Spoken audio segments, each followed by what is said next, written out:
Easy Explain the Philosophy of Leibniz, Preface to the New Essays on Human Understanding, which Leibniz was writing from 1703 through 1705. So first a little context here, even what we're talking about. So Leibniz began writing one of his few and only books, standalone philosophical works, which he was going to title his New Essays on Human Understanding.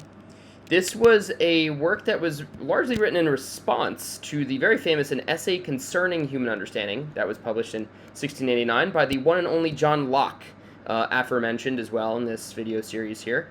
John Locke being one of the first and foremost British empiricists to arrive on the scene, very well known for his Latin phrase of tabula rasa, explaining how we're all born as blank slates, and that's how we get our learning and all of our knowledge through experience and our sense perceptions.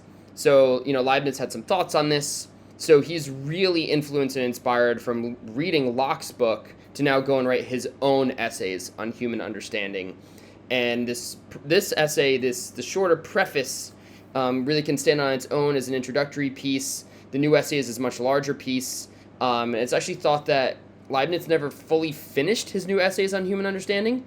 As we see that John Locke passed away in 1704. And Leibniz kind of lost a lot of his inspiration to finish, so he kind of just wrapped up where he was, put this preface on it, and put it out there. But let's move into it. What do we find here in this preface? So again, a brief refresher on what Leibniz has already said on his Principle of Sufficient Reason, his PSR, again taken from the essay on contingency. At this point, this is 17 years earlier in his career, from 1686. And again, he says that nothing exists without there being a greater reason for it to exist than for it not to exist. So again, things exist because there's a better reason for them to exist rather than for them not to exist. And these reasons are coming from God. Here we're going to look here as he continues to develop his best possible world argument that God is a main player there. But otherwise in the preface, PSR is not super present. He's really focusing on other aspects of Lockean empiricism, like some consequences and implications of what Locke is saying, like where knowledge and learning comes from the senses. So let's move on into the best possible world in the preface. So again, to refresh here, just to kind of paraphrase and summarize what we went over last time on the ultimate origination of things. And again, this is from 6 years earlier at this point. That's from 1697. To sum up what Leibniz said there, Leibniz is saying that the world is physically, metaphysically, and morally perfect. Why? Because it is the will of the best and the most perfect God. God, by definition for Leibniz, is the most perfect entity, the most perfect being, and God only does what's best. That even goes all the way back to 1686 in his discourse on the metaphysics. That God, from the will of God, is creating, or at least having a hand in creating this world, so it must be the best of all possible ones, in at least these three senses, physically, metaphysically, and morally. But again, in preface, Leibniz really isn't focusing on developing his best possible world theory. He's really focusing on responding to more empirical parts of what Locke says about learning and knowledge and sense perception and experience in that sense. But I did think it was worth it to kind of touch in, as of 6 years ago, really what is circulating for him in terms of what is the best possible world. Finally, we can look at monads in the preface. And again, a refresher taken again from Discourse on Metaphysics, Article 9, 17 years earlier at this point, what monads are. They are a substance for him. They are a complete world in and of their own.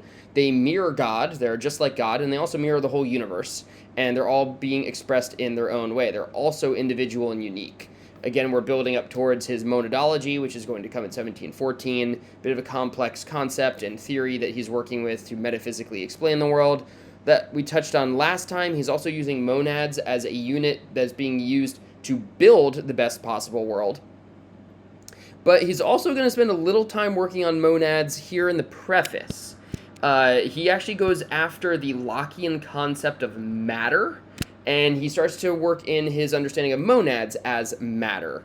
So we get this little brief definition kind of quickly early on in the preface. He says, what is matter, or monads? He says that they are the mixture of the effects of the surrounding infinity. Right, so this is the beginning of his challenge to Lockean materialism, that monads are the effectual, they're coming from the cause of all infinity of God, and we're starting to see different aspects of them being mixed together. So let's look at a longer passage here from the preface. Leibniz says, we should conceive of space as filled with matter that was originally fluid, matter capable of any division, and indeed actually subjected to division and subdivision to infinity. But with this difference, however, that it is unequally divisible and unequally divided in different places because of the motions there. Motions which are already more or less harmonious. I'm going to pause here really quick just to kind of give you a background into Leibniz's theory, metaphysical theory. He also believes that a lot of things in nature, in the world, are existing in harmony. We're seeing this idea here as well, that space is not a void, space is filled with matter, and this matter can change phases, it can be divided to infinity, but also at the same time, monads are these perfect little beings that are self-contained in their fullness. And going back to Cavendish and this idea of self-motion, we're also seeing a not quite Cartesian theory of motion here, that motion is all in harmony and that each thing might have slightly different motion based on the way that it is. And to finish this passage from the preface, Leibniz continues, this brings it about that it has rigidity as well as fluidity everywhere. Bit of a contrast. And that no body is hard or fluid to the ultimate degree. That is, that no atom has insuperable hardness, nor is any mass entirely indifferent to division. So again, he's setting up this kind of contradictory, complex idea, going back to monads, that they can be fully rigid and they can be fully fluid everywhere simultaneously. It almost starts to become very Taoist, of like yin and yang perfectly coexisting all at once. It's not fully hard, it's not fully fluid to any ultimate degree. No atom, or we can think of monads at this point, is perfectly hard, nor is it perfectly soft, nor is it fully divisible, nor is it not divisible at all. We're starting to get in this murky, gray, watery area of what monads really are, and that's going to set us up perfectly for next time. But for now, I hope this helps.